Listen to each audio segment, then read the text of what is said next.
So I'm back. We're back. we're back with the same people, and we're back here with Gregory Gudgeon, who's a guest for our first interesting meeting. And I'll ask you a couple of the same questions again, just to set the platform, and I'll move quickly into the other ones. So, can you tell us again, Gregory, a little bit about you've been a professional actor for your whole life, really, haven't? Yes. So, how long have you been an actor, and where have you worked? I've been an actor since 1983, which means I've been doing it for 37 years. So all of my working life, I've been an actor. Sometimes I've had to be other things because you can't act all the time.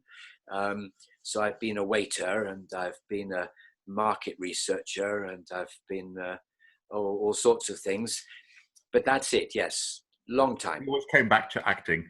Yes, I lived in London for about 25 years before I came to live here. And in that time, I worked in little theatre companies, fringe theatre companies, rooms above pubs. I've worked at the Shakespeare's Globe. I've worked at the West End, which is where all the commercial theatres are. There are about 40 of them. I've only worked in about 3 of those. And I've worked in Scotland and Wales and Ireland and a lot in England, in Manchester. I've had a lot of good luck in Manchester.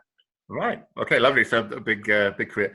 I want to ask you some different questions, and the one you mentioned to me before, which is very interesting because acting is an unusual profession. Most people would never think of being an actor. So how did you get into acting? What made you become an actor? Well, my mother was a very enthusiastic amateur actor when she was younger. She didn't act when we were a family, but she had been, and so she was very enthusiastic about the theatre and good acting on television. So she educated me about, what was good writing, what was a good story, what was interesting, what was sort of true and funny, and what was skillful. Tell us again just a little bit about, you're saying you've acted in the West End, in the big theatres, and in the Globe Theatre in London. And that's one of the interest points, I think, especially for people watching this who've probably been to London, maybe visited the Globe. Can you tell us, what is it like on the other side? So a lot of people have visited the Globe as an audience member. What does it feel like as an actor when you're standing on the stage playing in the Globe Theatre? Well, I will never forget the first time I went onto the stage at the Shakespeare's Globe. The first thing you are aware of is all the people coming into the theatre, which we hear over the tannoy, the audio relay. When you're backstage, you can when we're backstage of the audience coming in. And the gradually increasing amount of noise until it becomes almost too loud. And then you go and get ready on the stage, but behind a door or behind a curtain, and you just hear this amazing amount of talking and chatter, and then suddenly there's a music cue, usually a trumpet or a drum or some loud instrument from Shakespeare's day plays some kind of introduction, and then everything goes silent. And you realize there's no going back. You've got to go through the door and onto the stage in front of 1,500, expectant people who've come a long way. Many of them have, crossed the world, crossed the real globe to come to the Shakespeare's Globe. and it's terrifying for the first few minutes. Right. And you gradually realize they're on your side, and it's all right after that. It's you're all part of the same experience. You told me you worked there for about 5 years, you said? Yeah. And after playing there for some time, did you get used to that feeling of playing on that stage with all of those people? Does it become normal, like your job, or is it always a bit? It's always different from what you thought acting and theatre and storytelling was about. It's because the audience is right in your face. You can look out. It's in daylight. There's almost no lighting at the Globe, and what there is very simple. And I'm sorry, I've got a cat on my table, and it's trying to get. About your cat. So you sort out your cat, but I'll have a quick. Do you want to have a look? Come here. Push. Let's see. That'd be lovely. There we go. There you go. How many cats do you have, Gregory? I've got 8 cats. 8 cats, and that's one of them. This is the most the friendliest. Yes. Wow. So she wants to meet everyone. Yes. I think my son might be coming in soon as well. I think. All right. Okay. Right. But I think it's interesting, maybe for some people watching, that when you are a professional actor in a theatre, usually in the evening, you don't see the audience, do you? Because there's light in your eyes, and the audience is out there. Yes. But I know from educational theatre, and this is what you're saying about the Globe, it's an unusual experience for the actor to have to look at the people as you're playing. Yes, and they look back, and they participate. They're really in the performance more than watching it. Right, especially in the Globe. It's a very interactive feeling about the shows there. Yes, it is. Yes.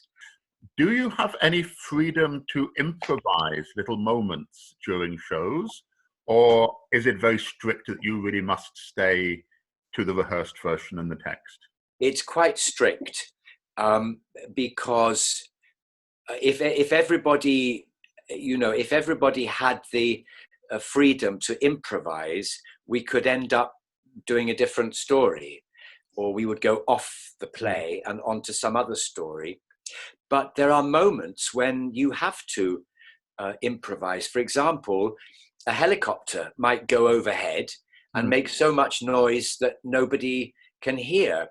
So some actors then start to do something funny, like so they sort of talk without being heard and make the audience laugh, or they point up, or they look up, or because you can't ignore things like that. Right. Once there was a blackbird that landed on the stage because it had a young blackbird that was learning to fly, and the young blackbird had fallen onto the stage, and we had to wait for the mother to come and get it and sort of escort it back to the nest. So there are moments when you have to improvise, but mostly we do the play. Right. Lovely. If you had a friend, imagine you have a young friend who is interested in being an actor and asking you for advice.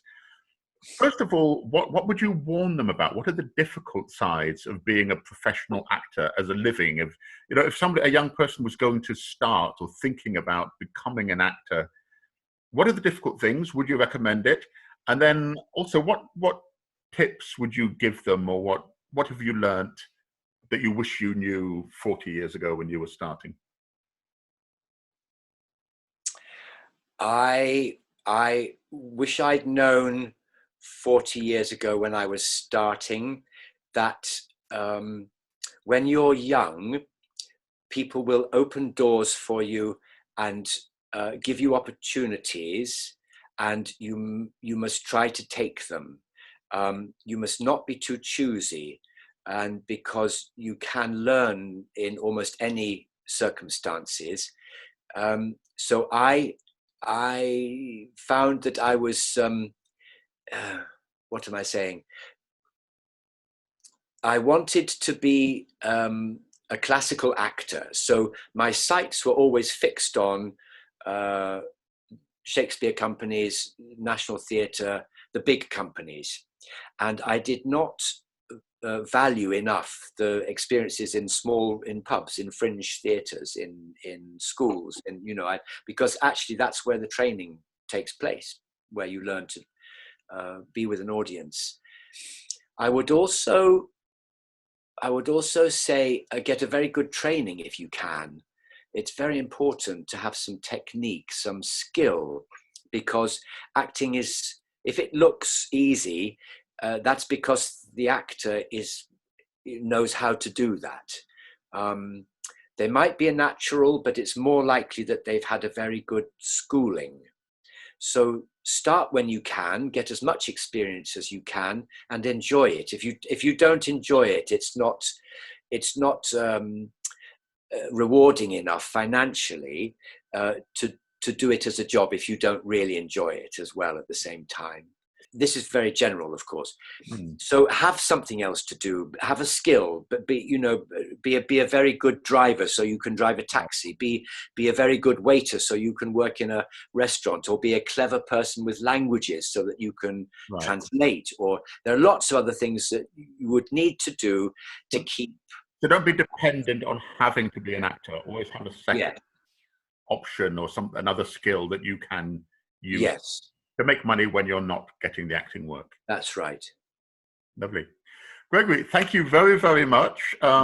This is great. This was our first interesting meeting, and I hope it's going to be the first of a series. And you've been a bit of the guinea pig this time, because it's a lot of technological, I can't even say the word technological, never mind do it. I've been a learning curve for me and for us, but it's been lovely. So thanks very much, Gregory.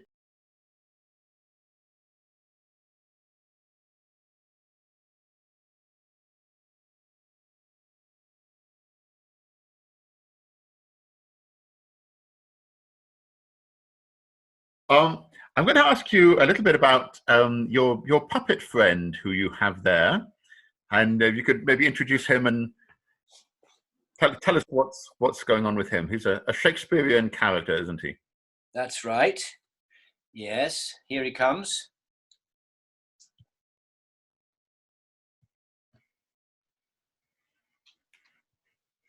You can kiss his hand. Oh, well, who is he?